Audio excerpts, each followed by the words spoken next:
Just the feeling of like being in a firefight and hearing the click of the gun, throwing it down, grabbing one off the wall. My gunner's upside down and he's like laying in. I see kill assist, kill assist, kill assist. Any pistol across any of the games. Whatever gun allows me to feel the most like John Wick, I am there. Remember how excited I was with like this big combat with vehicles going all over the place. Halo means something different for everyone, right? I think that that's what makes Halo great.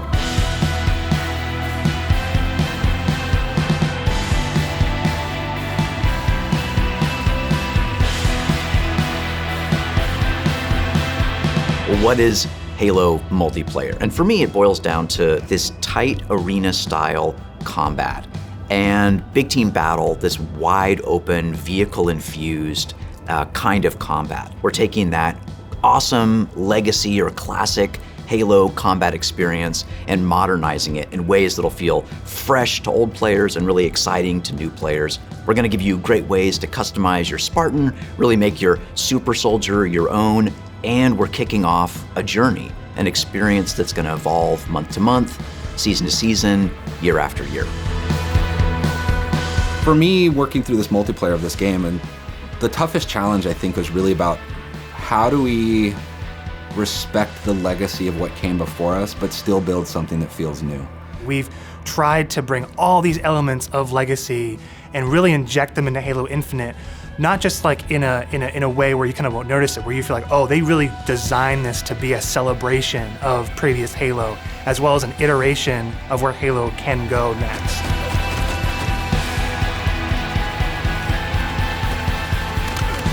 The vision of Arena was all about a tight experience. It was all about being fair. It was all about earning everything on the map, earning everything, every kill you get. Going back to like what is the core foundation of what made the great Halo multiplayer arena matches great. Halo, it's really about fair and balanced starts. So everybody's on equal footing when they come off the rip. And then once they start running around, it's about scavenging. It's about finding new toys and kind of developing your playstyle as you run through the match. What makes Halo feel like Halo? I feel like the answer to that question is the sandbox. Like, the sandbox is Halo. When we set out to look at Halo Infinite from a high level and the direction of what it is, there's lots of exciting things there because we really wanted to push what are the things that are true to Halo, but what are the things that fans haven't seen yet?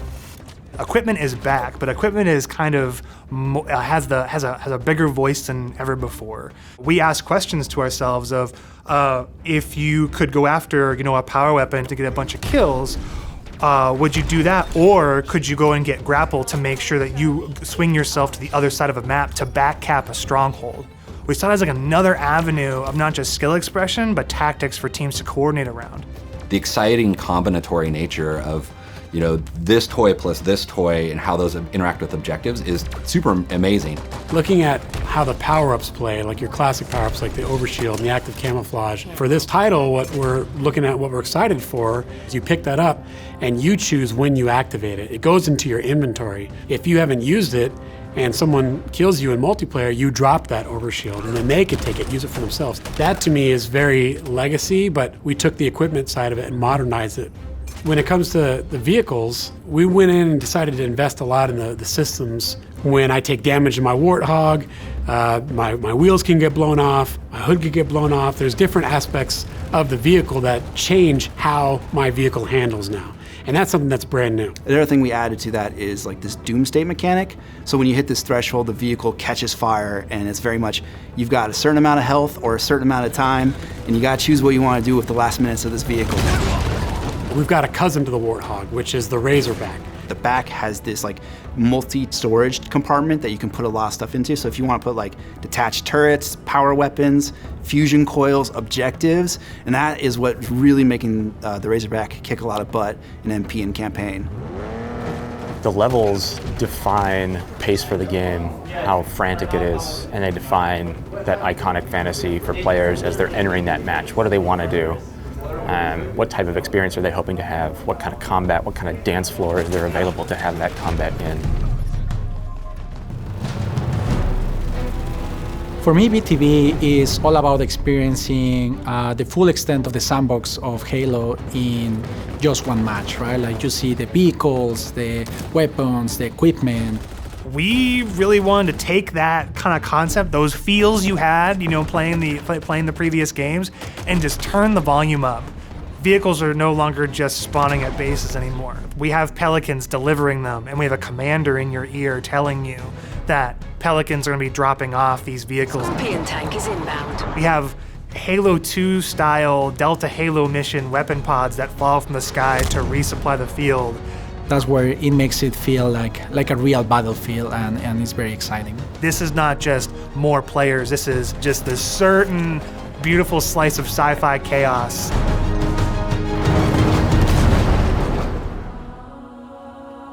The announcer is your big gameplay moments, your game modes, just like the way it was before. Play, catch. Personal AI is really a reflection and information for the player. Personal AI, designation button. So if a player grabs a flag, your personal AI is going to tell you to, get that thing back to base and give you some moment-to-moment updates. Our team took the enemy flag. What if we can let players choose their own AI, and each one of those are different voices, so that players can find the one that fits their personality and their mood the best? They add the sense of me as a Spartan being more important, and for us in multiplayer it is really about becoming a Spartan. You're Spartan. You are you inside of the Halo universe. The body of customization content that we have on day one ensures that there will be millions of customization combinations for Spartans on the battlefield. That includes things like armor coatings, armor emblems, various armor effects, down to the individual armor pieces. So your shoulders, your gloves, your knee pads, your helmet, your visor, your helmet attachments. Then you look at weapons, and we've got a whole slew of customization offerings there. Vehicles have a huge pool of customizations too. We support customization in the game. Players can do the same thing on HaloWaypoint.com, as well as the Halo Waypoint app. The player also customizes the Spartan, the soldier inside the suit. We want the Spartan to represent the player as much as possible. They can change their body type and their voice, as well as choose prosthetics for the first time. Coatings offer us a unique opportunity to craft some hyper-polished looks and let you express yourselves in ways you've never been able to before. We're coming at this from a player-first mentality. So what that means is that there's no random loot in this. There's no loot boxes. It's very important to us that everyone understands exactly how they unlock customization content, and we have a variety of places where they can do that. First off is the Battle Pass. The Halo Battle Pass will never be taken away from you. And what I mean by that is once you buy it, it's yours and does not expire. In future seasons, you can purchase old Battle Passes as well as the current Battle Pass and choose which Battle Pass to put your progression towards. All of these rewards are single source, so you're never going to be confused about where things come from. If you can unlock something in the Battle Pass, we're not going to let any other players circumvent that by purchasing it out of the storefront. A lot of our stuff is unlocked through playing the game and only through playing the game. All customization is just cosmetic. Every season will have its own theme and introduce new components, new looks, new gameplay for players, new opportunities to earn and collect cool rewards. We've seen the Samurai already. That's one of our event armor cores, and that's going to be something that players can earn through gameplay for free. With us going free to play for the multiplayer part of the game, that was a big goal because, how do we have a way we can always bring players in, right? And they can, when we have a new update, they'll just dip their toes in if they even just want to see it. Not only are we free to play, but we're free to play on PC as well as console. And what that means is we're able to get the biggest audience we've ever had. Everybody gets to play with no barriers. And even better, your progression carries from one platform to the next. Getting our game to be on PC and console at the same time is an amazing chance for us to really just kind of excite new players about the game. How can we do things like make cross-play interesting, and even in just customs, being able to just play with your friends. That some people have PCs and some people have consoles, and let them talk to each other, let them be friends. Why are you here? To be a Spartan. The Academy is a place that you can go with an MP to kind of onboard into the experience. It's great for newer players who are still picking up the controls, and also people who want to warm up before they head into matchmaking. It's a series of experiences, both a tutorial to get started for the first time, weapon drills to practice with specific items, and also training mode that you can use to just get warm, explore the game as you want to. For players who are new to Halo, let's help them learn what this universe is about some of these characters, what are they about? And help them kind of know the vocabulary that people have been speaking for now almost 20 years, so that when they come in there, they don't feel like they're behind everyone else. They can kind of come in on an even footing. I mean, I'm super jazzed about bots. I think they're awesome. Our goal with bots has been to have a variety of difficulties that kind of provide a good training partner for wherever you're at in the experience.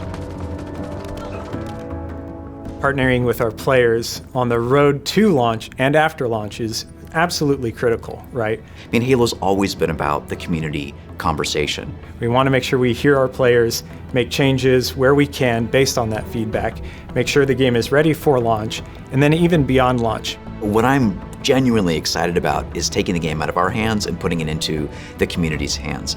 You know, whether it's seeing what people make in Forge or the content that they're able to create with theater, watching streamers go after the game. To get involved, you go to haloinsider.com, put in your info with your gamer tag, and we should be able to reach out to you if we want to invite you to a Halo Infinite flight. We feel like we've got a pretty good selection at launch and what's going to be there for our fans. And this isn't going to be something that is just a static set of items. We have some new stuff in the works already, and just can't wait to really get into that as soon as this game comes out. New maps, new modes, new ways to customize your Spartan. Launch is just the beginning. Now we're just going to be able to talk, interact more frequently, and that's just going to be great. That is the future of Halo Infinite multiplayer. Thank you to the community for all their feedback over the years so far, and I'm looking forward to the road to launch, launch itself, and beyond.